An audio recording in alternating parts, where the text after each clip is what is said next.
Olá, estamos de volta com mais um Sesc Cultura ao Quadrado, que hoje recebe dois palhaços muito conhecidos e super queridos da cidade.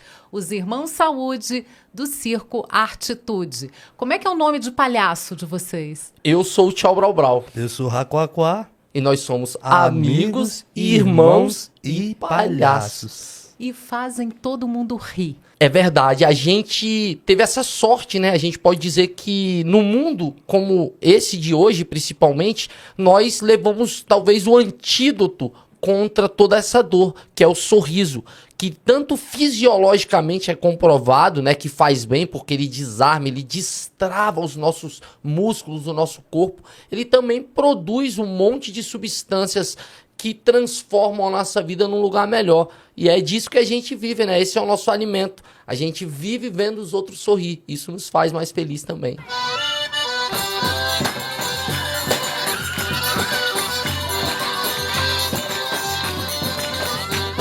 Olê, mulher rendeira, olê, mulher renda. Tu me ensina a fazer renda, tu me ensina a namorar. Alegria é cura, né? A gente já tinha aquela frase do Renato Russo dizendo: nos deram espelhos e vimos o mundo doente. Nesse mundo doente, a alegria tem que ser a cura, né? Poxa, é um excelente remédio, né? É um excelente remédio para se viver. A alegria ela é fundamental na vida, né? Eu acho que quem não sorri acaba ficando enfesado, né? É uma coisa que é importante a gente desenfesar sempre. Então, o sorriso é uma coisa que liberta isso, né? É libertador. E vocês fazem questão de levar esse sorriso e essa alegria para os lugares que a gente nem imagina. De verdade, até porque o sorriso, ele é uma roupa que veste em qualquer pessoa, não importa de onde ela vem, não importa para onde ela vai. Que lindo isso. E toda vez que a gente se encontra com as pessoas, a gente percebe isso. Não importa a idade que elas tenham, não importa a classe social que elas são. Quando elas estão rindo, elas são todas humanas. E isso as faz melhor e as une. Iguais, né? Iguais. Faz as pessoas iguais, né? Mesmo Eu acho com que tantas diferenças. Eu acho que tem um negócio do circo que faz as pessoas despertarem. As crianças amam sempre, desde sempre. E eu acho que tem uma coisa dos adultos despertarem essa criança interior também, né? Se reencontrarem com isso também. Com certeza. Se a gente parar para observar, toda vez que a gente vai a um circo, com os nossos avós, com os nossos pais, quando a gente sai de lá, saem de lá todos criança. Então saem crianças de mão dadas como se tivessem acabado de sair de um sonho. Afinal de contas, lá as pessoas voam, se equilibram num fio, caem e se levantam. A dor também é fruto da alegria. Então o circo é isso, é essa fábrica de sonhos que ainda mantém as pessoas com esse elo num lugar onde tudo pode acontecer. A fantasia, né? As pessoas se identificam quando chegam. Um se identifica com trapézio, outro com tecido, outro com palhaço. Então, as pessoas saem dali encantadas, né? É um momento que você esquece aqueles seus problemas da vida também. E como é que é levar isso pra gente que nunca viu um espetáculo na vida? Porque eu vejo que vocês viajam muito, vocês têm essa coisa de levar o circo para todos os lugares, não só aqui no Distrito Federal, que vocês vão para todos os cantinhos, né, do quadradinho, como para o Brasil inteiro. Vocês visitaram já todos os estados do Brasil com o circo? Exatamente, nós temos essa sorte, porque é uma sorte, o Brasil é um país incrível, cheio de pessoas e lugares incríveis. E a gente a bordo do nosso ônibusinho, da nossa lindinha, que é equipada com som, uma pequena tela de cinema, e eu posso te dizer que muitos desses lugares, quando a gente chega e a gente vê as pessoas saindo das suas casas, saindo das suas roças e vindo em direção ao nosso espetáculo, elas nos olham como se nós estivéssemos vindo de um outro lugar do mundo, do planeta, porque são muitas cores, muitos sons, e tudo aquilo, para quem não está acostumado, habituado a ver, é de fato um oásis, né, numa seca de possibilidades. E a gente, né, por exemplo, já viajou rodando o chapéu. Teve lugares tão simples que as pessoas nos ofereciam comida, nos ofereciam dormida, porque elas não tinham dinheiro. E elas diziam, olha, eu tenho essa galinha aqui, leva, eu tenho... Então, para elas queriam de alguma maneira provar pra gente que a felicidade que a gente tinha proporcionado para elas era algo muito significativo. Queriam retribuir, né? Com o pouco que elas tinham, elas queriam retribuir, né? Exato. E foi o que eu vi quando criança, né? Então, por isso que o circo me encantou demais. Foi a primeira arte com que eu tive contato. Onde eu morava, a primeira arte que chegou para apresentar foi o circo. Aonde era? Eu morava ali lá no começo da Metropolitana, não sei Núcleo como. Bandeirantes. Ali quando era só barraco, não tinha nem saneamento básico, era tudo terra. E aí a arte não tinha teatro, não tinha nada. No máximo uma praça e um campo onde se montava o circo, né? Então quando o circo chegava era a festa da cidade. Essa fuleiragem, respeitável público, senhoras e senhores, crianças, transeuntes e transpirantes, E a gente, por exemplo, a gente realiza oficinas de circo e vivências de circo em comunidades, em periferias. E a gente percebe que aquelas crianças, aqueles jovens, quando se deparam com uma perna de pau, com malabares, mesmo que depois eles não virem artistas, porque esse não é o objetivo, eles experimentam, eles exercitam a capacidade imaginativa, a capacidade de ir com a mente em lugares onde o corpo ainda não chegou. E isso os permitirá, por exemplo, sonhar em ser médicos, professores, bombeiros, policiais, jornalistas, radialistas, porque a arte deu a eles essa possibilidade de dizer, olha, eu estava até pouco tempo atrás aqui e nunca me imaginei andando numa perna de pau. E nesse momento eu consegui. Então esse exercício, ele é fundamental. E eu acho que isso se estende a todas as outras artes, a vida. Mesmo que você não seja cantor, você cantarola no banheiro, no carro. Quem Mesmo... nunca, né? Quem nunca? Para espantar um dia difícil ou para comemorar um dia de alegria. Pra espantar pessoas, né? Quando não canta bem. Isso. É o caso, é o caso. tudo. Quem Meu nunca caso fez uma esse, mandala, pessoal. né? Pra Esse uma é o meu mandala, caso. mandala sair de longe daqui, né? É isso. É esse exercício. Agora, Brasília tem alguma coisa diferente na concepção da cidade ou nas pessoas? Porque a gente é um celeiro de talentos, não só na palhaçaria, mas na comédia em geral, né? O que que a cidade tem? O que que é inspirador aqui? Eu acho que Brasília é a cidade feita de todos e todas as brasileiras. Quando no começo vieram para cá pessoas do norte, do sul, vieram pessoas do sudeste, do nordeste, elas além de trazer a sua força de trabalho para construir nossa cidade, elas trouxeram a sua arte. Então, daí tem esse humor que é tão clássico de algumas regiões, porque são os filhos daquelas pessoas, né? Tem aí os sambas, os chorinhos, né? As compositoras, os cantores, porque são os filhos e as filhas daquelas pessoas. E essa bagagem cultural se manifestou aí, porque naquela época, talvez viver de arte era muito difícil, a cidade estava em construção. Mas quantos artistas não abriram mão de serem artistas para virarem aqui pessoas do trabalho braçal? Só que aquela arte, aquela cultura estava ali. E os seus filhos, hoje, fazem com que isso transborde essa cidade de concreto. E a cidade passou a ser muito mais do que uma cidade planejada, passou a ser uma cidade espontânea, né? Você sabe que tem uma coisa muito interessante, que os operários, enquanto estavam construindo Brasília, eles cantavam para o trabalho render mais, para Espantar a saudade. Para espantar a saudade. Então, isso estava muito presente. A gente tem a música sempre muito presente em Brasília, desde antes de Brasília existir, né? Nesses canteiros de obras, no Catetinho, né? Vinícius, Tom e Vinícius viviam no Catetinho, compuseram músicas lindas como Água de Beber e outras ali naquele lugar. Então, tem essa, e eu acho que tem muito isso também, dessa mistura, né? Brasília, não é que Brasília tenha reproduzido, mas Brasília pegou essas influências e construiu uma coisa nova a partir dessa fusão, né? Dessa síntese. Com certeza. Brasília, hoje, se a gente parar para ver, é uma cidade que você caminha e consegue sentir um pouco de tudo. Você ouve a música, você vê o circo, você vê artes plásticas. É quase como um museu a céu aberto. E eu acho que esse potencial é ainda maior. Acho que Brasília, ela ainda está caminhando para, de fato, ser a capital da cultura, porque é uma cidade que borbulha a arte. E a distância geográfica, né, para quem não conhece Brasília, tem um centro e as cidades satélites. Essas distâncias, elas são rompidas com essas ondas sonoras e visuais. Eu acredito demais nisso. Você falou isso, eu realmente acredito. A cultura constrói essas pontes, não tem jeito, né? Diminui as distâncias. Com certeza. Como vocês disseram, faz todo mundo ser igual, né? A cultura faz todo mundo. Quando você está ouvindo uma música, quando você está dançando junto, quando você está numa ciranda, porque vocês trabalham também com o pé de cerrado, Com o pé né? de cerrado. É uma musical e cênico, né? Um grupo musical e cênico, uma junção, né? É circo cênico musical, né? Circo cênico musical, olha aí. Exatamente. O Pé de Cerrado é uma outra parte da nossa família, né?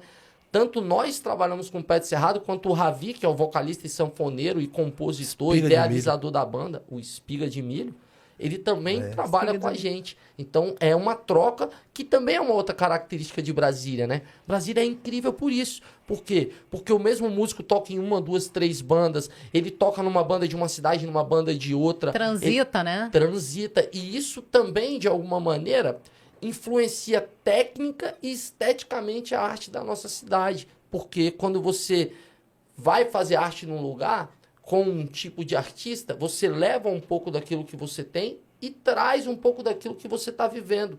E isso vai fazendo com que a gente se misture e crie, como você mesma disse, uma arte tão própria da nossa cidade. E essas tradições são guardadas aqui e, ao mesmo tempo, servem de inspiração, né, para essa nova arte que nasceu aqui, que tem uma cara muito, muito própria, né? Eu acho que Brasília já consegue você consegue identificar o que é de Brasília. E aí eu queria até dar o exemplo do Sesc Fest Clown, Sim. que junta não só os grupos de Brasília, mas grupos de fora, e a gente consegue ver uma marca da cidade nos grupos daqui? Com certeza. E você citou um evento que é um dos mais importantes eventos sobre a palhaçaria do mundo. Brasília, o Sesc Festival, é responsável por trazer para Brasília e para o Brasil os principais nomes da palhaçaria e do humor mundial. E quando ele faz isso, ele, além de trazer um pouco da Itália com Léo Bassi, um pouco da Argentina com Tchaikovsky, da Inglaterra com a Hilary Chaplin, ele leva um pouco de Brasília para o mundo, com os Irmãos Saúde, com o Mestre Zé Regino, com o Chico Simões, com o Udi Grude. né? Então, é muito importante. Inclusive, aproveito para dizer a importância do Sesc no movimento cultural da nossa cidade. O Sesc Sem tem dúvida. unidades com teatros incríveis em muitas cidades satélites importantíssimas, tais como a Ceilândia, o Gama, a Taguatinga. Eu sempre digo isso, um dos melhores teatros que a gente tem hoje no Distrito Federal é o da Ceilândia, É o o da Newton Ceilândia, Rossi. né? Ainda mais com o Teatro Nacional como tá, né? Fechado, Olha né? só, há quanto tempo que Pois vem é, isso, né? é um absurdo, né? E aí a gente tem o Sesc, que faz o quê? Ajuda, inclusive, a descentralizar o fazer cultural. Por quê? Porque ele tem um teatro com aquela qualidade na Ceilândia, a cidade que está completando 51 anos, que tem figuras tão importantes, né, como o Japão, como o X, que já participaram aqui do programa, e que lá na Ceilândia as pessoas podem ir levar a sua arte e fazer com que aquela multidão de pessoas conheçam o seu fazer cultural. Isso contribui na economia criativa, porque gera Isso. mais consumo no nosso fazer artístico. Isso. Então, esses parceiros, eles são fundamentais. São mesmo, e eu acho que tem uma questão também que é a formação de público. Isso que a gente está falando de pessoas que nunca tiveram a chance de ver um espetáculo, assistir, participar de espetáculos de altíssimo nível num teatro de altíssimo nível. Sim. Então, isso é fantástico, né? E o Fest Clown, inclusive, fortaleceu muito essa coisa do público, né, na região lá da Ceilândia, nos teatros de lá. Então, quando o Fest Clown começou a abrir cada vez mais e foi levando para lá, foi se fazendo um público muito gostoso na Ceilândia. Tanto é que hoje muita gente adora apresentar lá, porque o público de lá é fantástico, né? Como é que é se apresentar em Brasília? É diferente? A nossa casa, né? É. Isso é fantástico. Eu posso dizer que para nós, né? Nós, esse ano que passou agora, a gente completou 20 anos. Nossa, 20 anos de estrada 20 anos. é estrada, hein, É gente? estrada. É, galera, eu só tenho Isso é 30, viu? Eu incrível tinha 10 na época. Isso é, Tô brincando, cara. isso é incrível por quê? Porque a gente, por exemplo, às vezes tá na rua, tá num evento, num forró, e chega alguém e fala... Pô, eu lembro, eu assistia vocês quando eu era criança. Eu falo, que isso, amigo? Tá me confundindo? Porque o tempo passou e a gente continua. Então, quando a gente está em Brasília, a gente se sente de fato acolhido, a gente se sente em casa. Você vê que antes Brasília, pessoas viam como essa terra política, a terra política do funcionalismo público, né? E quando ia pra fora, pô, Brasília tem isso, pô, Brasília, né? Por mais que na música Brasília tem um histórico muito maneiro com a música, sempre pulsou muito forte, mas abrindo portas para as outras artes, é muito bacana isso. E dentro desses 20 anos, depois a gente viajando pelo Brasil, a gente foi percebendo o tanto que Brasília foi ganhando espaço dentro dessas áreas, né? Das pessoas falam, pô, Brasília tem excelentes artistas, excelentes comediantes.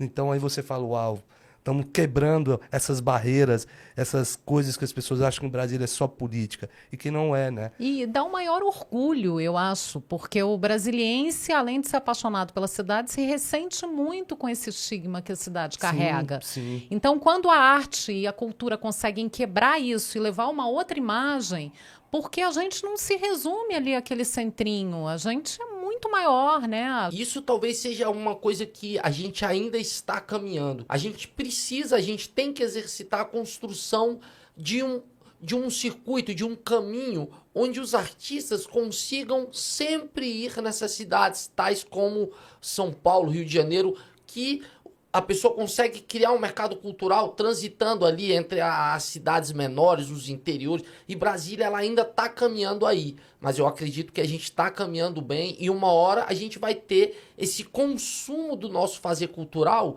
sendo de fato absorvido dentro da cidade. Eu digo isso porque Ceilândia, Recanto, Riacho, Samambaia, Sobradinho são cidades satélites gigantescas. E se a gente começa a levar a nossa arte para esses lugares e esse público começa a consumir, a gente gera emprego e renda para um monte de gente. Claro. Então isso é fundamental, né? Mas o que falta?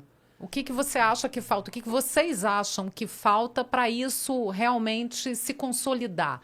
Esse mercado, digamos, um mercado consumidor de arte local, que as pessoas aqui consumam a arte que é produzida aqui. Eu acho que falta um exercício permanente, ou seja, nós humanos, nós somos feitos por hábitos. Então, se você tem o hábito da boa alimentação, se você tem o hábito de não jogar lixo no chão, então tudo é educação, como você educa.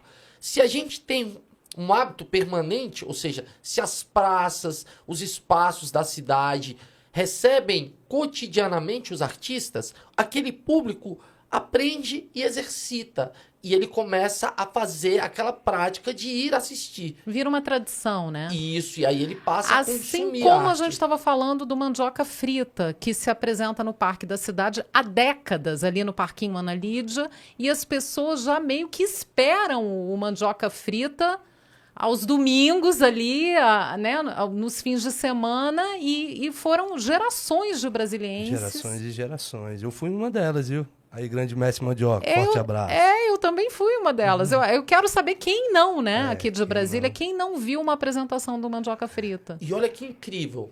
Talvez as pessoas não saibam, mas até hoje, o Mandioca Frita precisa exercitar a permanência dele. Por quê? Toda vez que muda o governo e muda o administrador do parque, o Mandioca tem que ir lá novamente se apresentar para o administrador, explicar tudo o que ele faz para que ele tenha o direito de permanecer prestando um serviço incrível. Surreal. Neste momento, por Surreal, exemplo, gente. ele conta com um administrador super parceiro. Um administrador que libera a utilização do espaço, da luz, dele guardar o material. Então, nesse momento, ele está num lugar onde o administrador é sensível ao trabalho dele.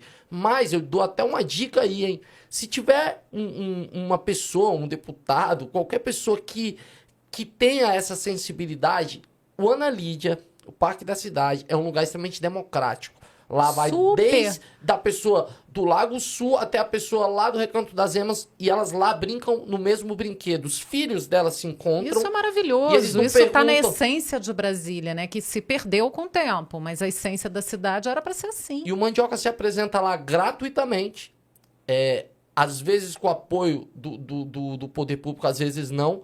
E tem gente que deixa de fazer o aniversário em casa para fazer lá só para ter a presença dele. Tem gente. Sim. Então, E é linda a apresentação. um cara como esse, ele merecia, na verdade, uma homenagem àquele espaço. Na verdade, deveria receber uma placa com o nome dele, Teatro de Rua Mandioca Frita, e que enquanto ele estiver vivo, ele tenha uma licença permanente para se apresentar lá, sendo respeitado, com dignidade, porque o que ele faz ali cuidar da saúde, da qualidade de vida da nossa cidade. Ele é um ponto de doinha, ele fica fazendo uma massagem nas costas do Distrito Federal toda vez que ele tá ali pisando no picadeiro e emanando tanta energia positiva. Lindo isso, lindo. Perfeito. Fica essa mensagem, fica esse pedido, essa sugestão. Ó a dica, hein? Ó A a dica. dica, exatamente, para quem tem essa possibilidade de fazer alguma coisa útil pela cidade, né? Poxa, Agora, essa arte da rua também é muito incrível, porque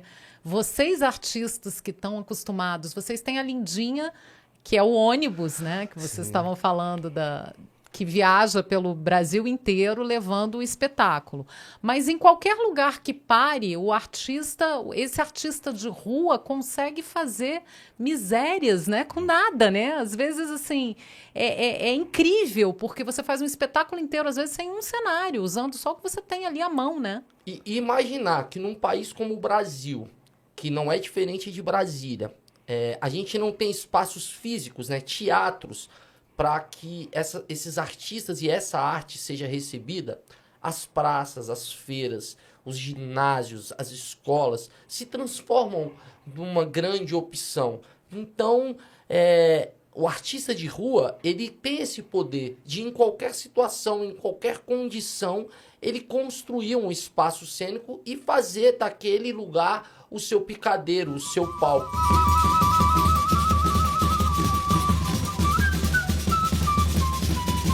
A gente fica muito pensando se a humanidade evoluiu, se não evoluiu, se aprendeu alguma coisa com esse período tão esquisito, né, que a gente passou. Mas eu acho que se a gente aprendeu alguma coisa foi valorizar a arte e a cultura.